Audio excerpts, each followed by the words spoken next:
And I know you're as anxious as I am to get into close action. But we must bring him right up beside us before we spring this trap. That will test our nerve. And discipline will count just as much as courage. The Age of Fighting Sail. Part 8. Napoleon and Nelson. The stage is set. The little man on the quarterdeck could scarcely be seen over the high weather rail as the ships sailed past, each dipping its colors in salute in the pale light of the early morning. The Orient, armed with 120 guns and flagship of the French fleet, was positioned outside the harbor of Toulon, while the ships filed into the Mediterranean. On her quarterdeck, Napoleon Bonaparte, scarcely 5 feet 3 inches tall, watched his enormous fleet fall into formation in a freshening breeze. 13 great ships of the line, 42 frigates and other small vessels, plus 130 troop and supply transports. It was just after daybreak on May 19th, 1798, and Napoleon's armada was embarked on a daring enterprise that he had concocted to befuddle and cripple his hated enemy, the English. Though he was the strong arm of the revolutionary leaders who were ruling France, he was not yet the country's undisputed emperor. He was about to prove his strategic and tactical genius, he was certain, by using this armada setting sail across the Mediterranean. Napoleon's successful military campaigns on the continent had persuaded him that England alone stood in the way of France's domination of all of Europe. He was convinced that the one way to ruin England was to jeopardize the richest colony of her empire, and that colony, since the loss of the American possessions, was now India. The route to India lay through Egypt, and so Napoleon's fleet was bound eastward. Aboard the transports and crowding the men of war were 34,000 sailors and soldiers, 700 horses, and more than 1,000 pieces of field artillery. In the Mediterranean, this host would be reinforced by 3 smaller contingents from other ports, increasing the total manpower to over 55,000. With a force of this size, Napoleon expected to overrun Egypt and strike overland through the Middle East to India before the British could mount any sort of challenge. It appeared that Egypt would be an easy conquest for the well-drilled troops of Napoleon's army. The country, under the nominal rule of the Sultan of Turkey, was actually governed by the Mamelukes, a military order descending from earlier slaves. 2 Mameluke chiefs, known as Beys, Murad and Ibrahim, ruled Egypt's peasants with a heavy hand, and Napoleon expected to have little trouble overthrowing them. The whole plan was still a secret. Napoleon had shared it with only a few of the top officers in the fleet. Some of the civilians must have guessed, however. They made up their own small army of 500 experts and technicians whose skills they hoped would prove useful to any future French settlers in Egypt. Napoleon, who never thought small, intended not only to conquer the Egyptians, but also to study their country and transform it into a valuable colony for France. But his grand design was fraught with danger. Though his army was magnificently trained and equipped, the navy he commanded had only recently been brought back from the abyss of destruction. It had not been endangered by foreign enemies, but by the government itself. After the French Revolution in 1789, the new masters of France had demolished the navy as a matter of principle.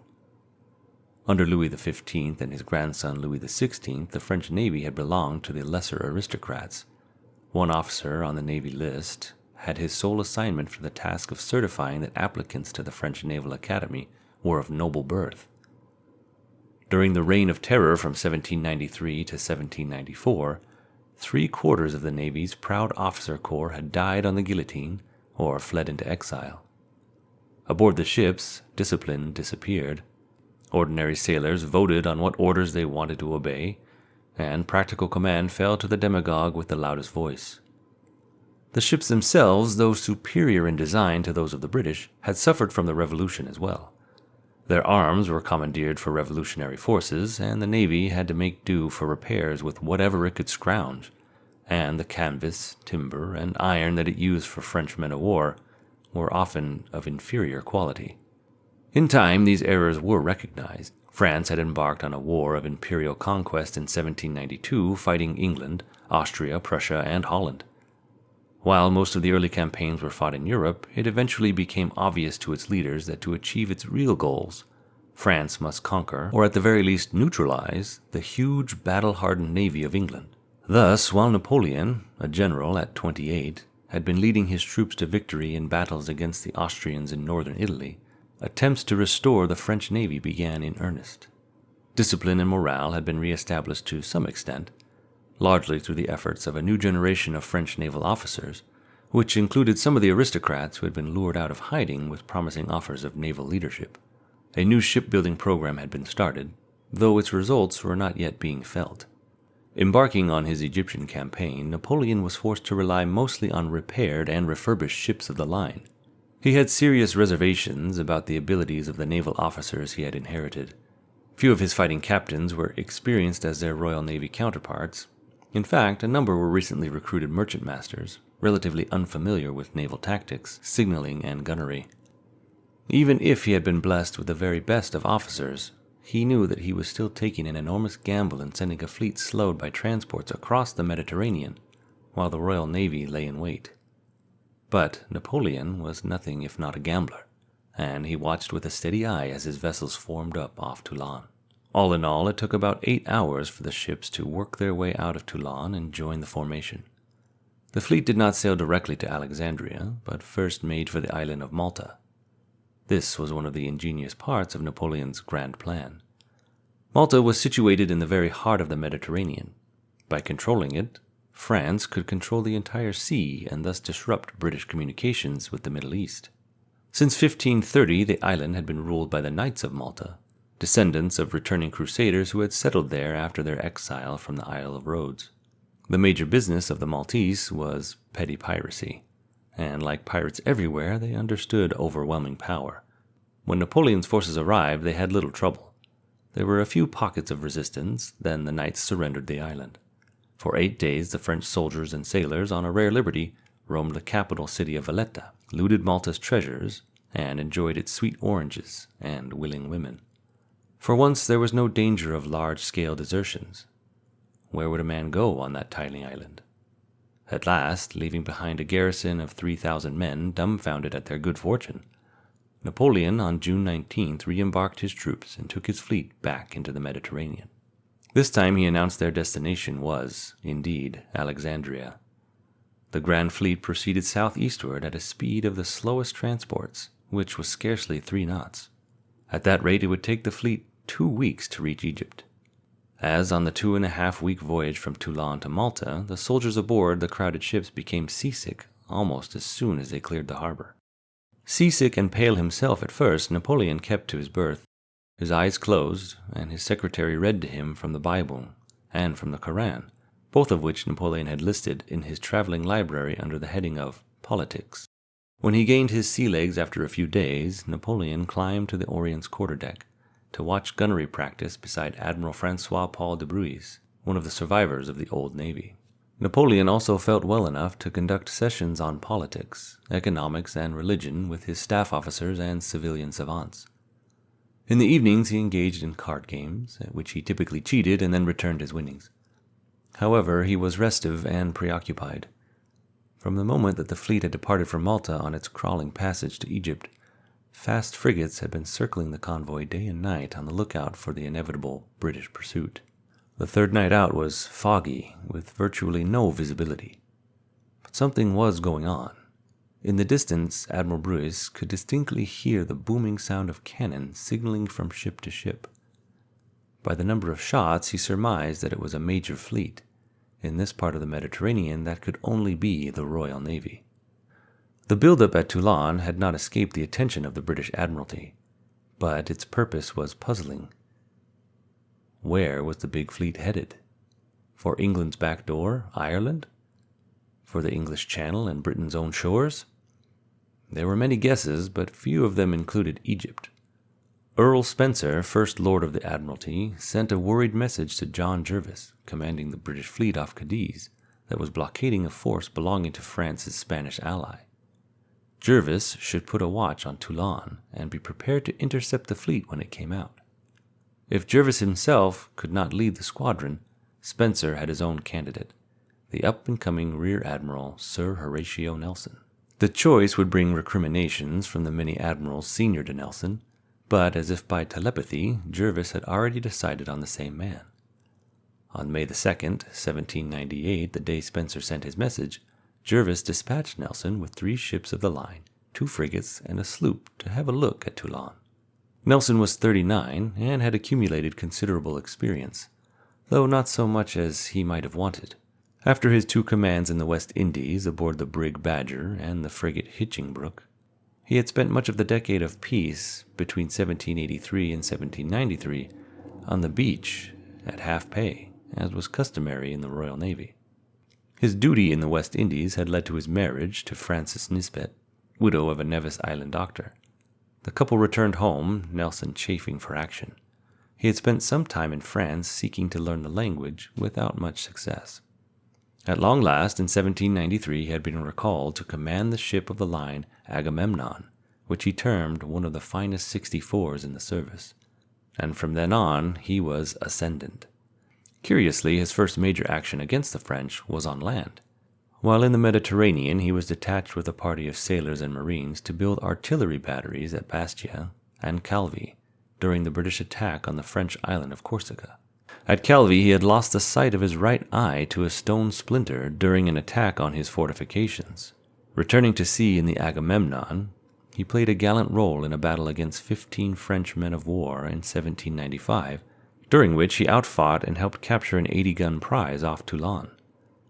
He was named a Commodore in 1796 and was put in command of the 74-gun Captain, and it was in this man of war that he scored his first truly great coup, being largely responsible for victory in the Battle of Cape St. Vincent, fought against France's ally Spain off the coast of Portugal on February 14, 1797. In the Captain, Nelson was part of a 15-ship squadron under Jervis, cruising the eastern Atlantic when they came upon a Spanish fleet of 27 ships of the line. Despite the heavy odds, Jervis immediately ordered an attack. The Spaniards had not yet formed a line, but were bunched in 2 groups, a van of 9, followed by the main force of 18. Diving into the gap between the 2, the British line poured broadside after withering broadside into the main Spanish force. Jervis then planned to reverse course swiftly and return to close combat with this cluster of 18 enemy ships. But his line was slow in making the reverse turn, and now the Spaniards attempted to slide around the tail of the British line to form up with their 9-ship van, thus bringing their full number to bear.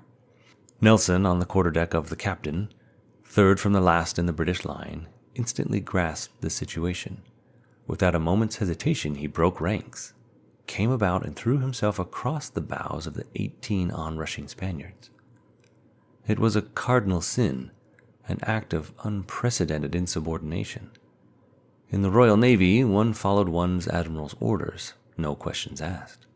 Yet Jervis, to his everlasting credit, acknowledged the courage and brilliance of Nelson's move and quickly ordered 2 ships to follow suit.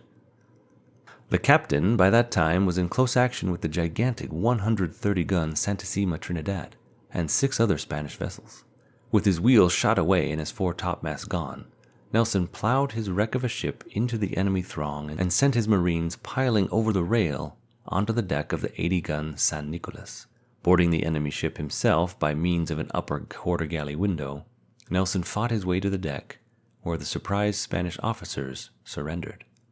Just at that moment, a volley of small arms fire rattled out from the stern of a second Spanish ship, the 112-gun San Josef, which in the melee had fouled the San Nicolas and was locked alongside.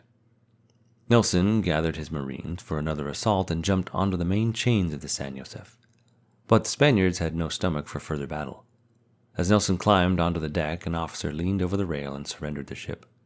Thus, the audacious young Commodore had bagged 2 prizes with a single boarding party. In the end, 2 more Spanish ships were captured, and the fleet was put to rout with the loss of a single British vessel.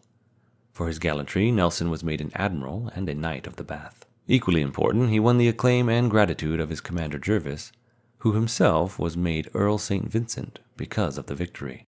The audacity that marked Nelson at the Battle of Cape St. Vincent showed itself again within a few months, though this time with near-fatal results.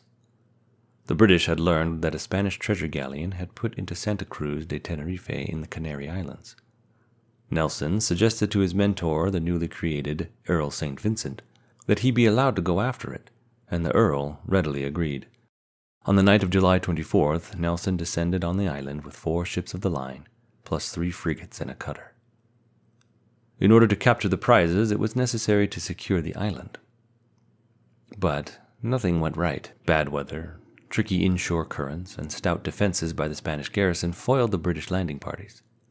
As Nelson personally led the assault, a musket ball shattered his right arm. Nelson certainly thought that he was a dead man, but his sailors rowed him back to his ship, the Theseus, where the surgeons successfully amputated his arm.